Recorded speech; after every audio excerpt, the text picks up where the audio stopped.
దశాబ్దాలుగా శ్రీకాకుళంలో ఎన్నికలు అంటే ధర్మాన వర్సెస్ గుండా కుటుంబాలే కనపడేవి. అయితే ఈసారి మాత్రం అక్కడ revenue minister Dharmana Prasadarao versus sarpanch మధ్య పోరు షురూ అయింది. 1985 తర్వాత మొదటిసారి గుండా కుటుంబాన్ని పక్కన పెట్టి ధర్మానను ఢీకొట్టేందుకు సర్పంచ్ను బరిలోకి దింపింది టీడీపీ. దీంతో రాజకీయ ఉద్దండుడైన ధర్మానను ఆయన ఏ మేర ఢీకొట్టారు? జిల్లా రాజకీయాలను శాసించిన ధర్మాన స్పీడ్కు అతను బ్రేక్ వేయగలరా అన్నది చర్చనీయాంశంగా మారింది.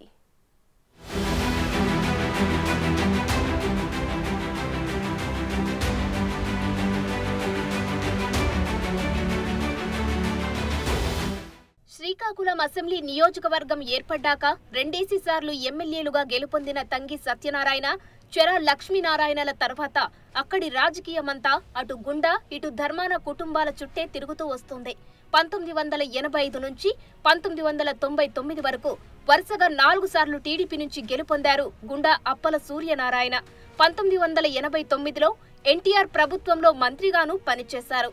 ఓటమి ఎరగని నేతగా ఉన్న గుండా అప్పల సూర్యనారాయణను 2004-2009 ఎన్నికల్లో కాంగ్రెస్ తరపున బరిలోకి దిగిన ధర్మాన ప్రసాదరావు 2 సార్లు ఓడించారు.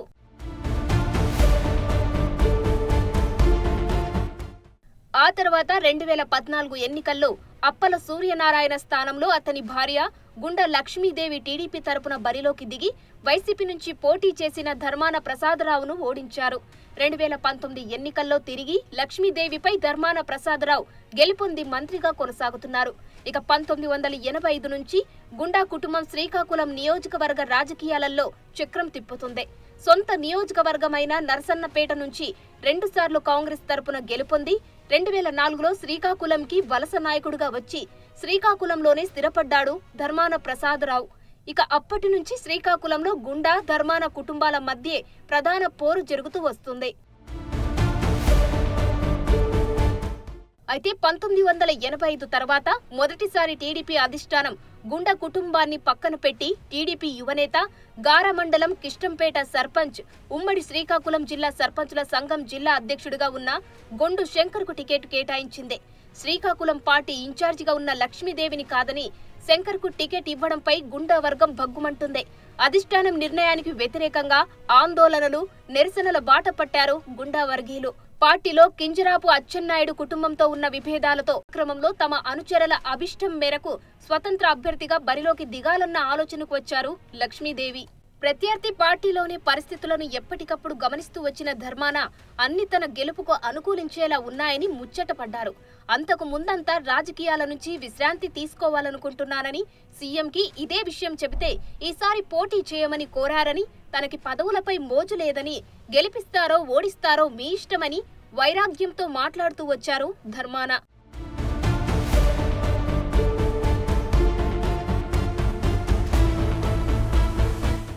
ఈసారి తాను ఓడిపోతానని మా వాళ్లు అంటున్నారని, అసలు వైసీపీని ప్రజలు ఎందుకు ఓడిస్తారని కూడా వ్యాఖ్యానించారు. అయితే ఇప్పుడు ధర్మాన వాయిస్ లో చేంజ్ వచ్చింది.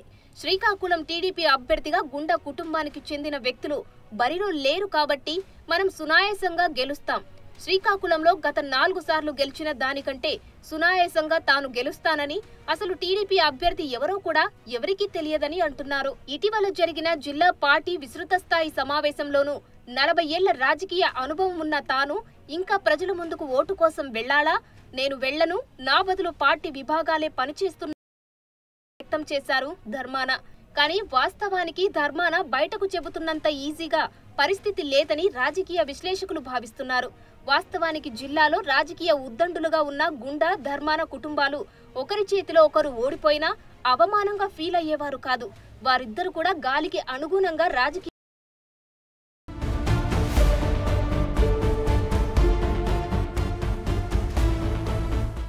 ప్రజలు కూడా ధర్మాన ప్రసాదరావు మీద విరక్తి ఉంటే గుండా కుటుంబాన్ని గెలిపిస్తారు.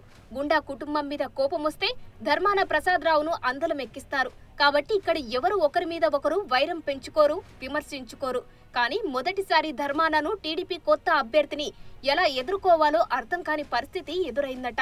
గుండా కుటుంబం చేతిలో ఓడినా గెలిచినా ఒక లెక్కని, అదే కొత్త వ్యక్తి అయిన గుండా శంకర్ చేతిలో ఓడిపోతే రాజకీయ భవిష్యత్తు ఉండదని ధర్మాన భావిస్తున్నారట. మరోవైపు శ్రీకాకుళం ఎంపీ రామ్మోహన్ నాయుడు ఈసారి తన సెగ్మెంట్ పరిధిలోనే 7 అసెంబ్లీ స్థానాలు గెలుస్తామంటున్నారు. టీడీపీ అధినేత వ్యూహాత్మకంగా పావులు కదిపి జిల్లా రాజకీయాల్లో కీలకమైన కలమట కుటుంబానికి చెందిన కలమట వెంకటరమణ మూర్తిని శ్రీకాకుళం పార్లమెంటు నియోజకవర్గ ఇన్ఛార్జిగా నియమించారు. కాపు వర్గానికి చెందిన వెంకటరమణ అటు ఎంపీ ఇటు ఎమ్మెల్యే స్థానాల్లో పార్టీకి పెద్ద ప్లస్ అవుతారని టీడీపీ నేతలు భావిస్తున్నారు. ఎంతో సుదీర్ఘ రాజకీయ అనుభవం కలిగినటువంటి కుటుంబం. శ్రీకాకుళం జిల్లా రాజకీయాల్లో ఆ కుటుంబం పేరు తీసుకోకుండా రాజకీయాల తాలూకు ప్రసక్తి మాట్లాడే పరిస్థితి లేదు. అటువంటి కలమట గారి కుటుంబం నుంచి మరి రెండో తరంగా వచ్చినటువంటి కలమట వెంకటరమణ మూర్తి గారికి సభ్యులుగా పనిచేశారు.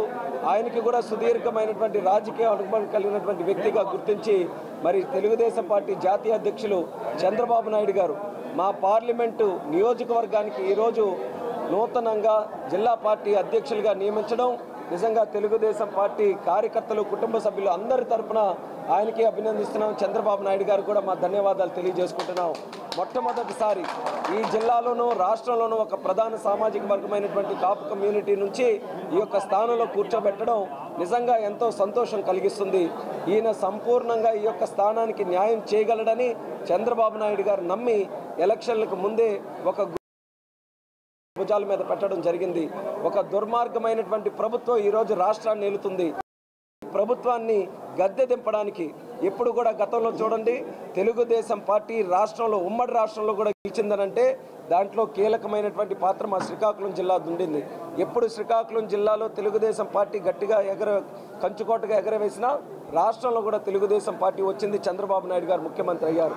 అదే పందాలో ఈసారి కూడా మేము కష్టపడతాం. మా శ్రీకాకుళం పార్లమెంటులో ఉన్నటువంటి 7 అసెంబ్లీ స్థానాలు అలాగే పార్లమెంట్ స్థానం మేము గెలిపించుకుంటే మాకు ఒక నమ్మకం. ధర్మాన తనకన్నా చాలా జూనియర్ అయిన ప్రత్యర్థిని విమర్శించడానికి ఆలోచిస్తున్నారట. పైగా మాజీ ఎమ్మెల్యే గుండా లక్ష్మీదేవి టీడీపీ రెబల్ గా బరిలోకి దిగి ప్రత్యర్థి ఓటు బ్యాంకుని భావించారు.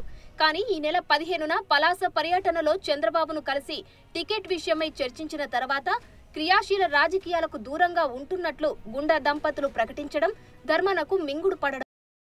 ఆ క్రమంలో ఇంత అనుభవం ఉన్న తాను ఇంకా ప్రచారానికి వెళ్లాలా అంటూ డంబికాలు పలికిన ధర్మాన ఇప్పుడు తానే గుండా అనుచరుల ఇళ్లకు వెళ్లి తమ వైపుకు రావాలని కోరుతున్నారు. ఓవైపు వీధులలో ప్రచారాలతో పాటు కుల సంఘాలతోనూ ఆత్మీయ సమావేశాలు ఏర్పాటు చేస్తూ గెలుపు కోసం తీవ్ర కసరత్తు చేస్తున్నారు.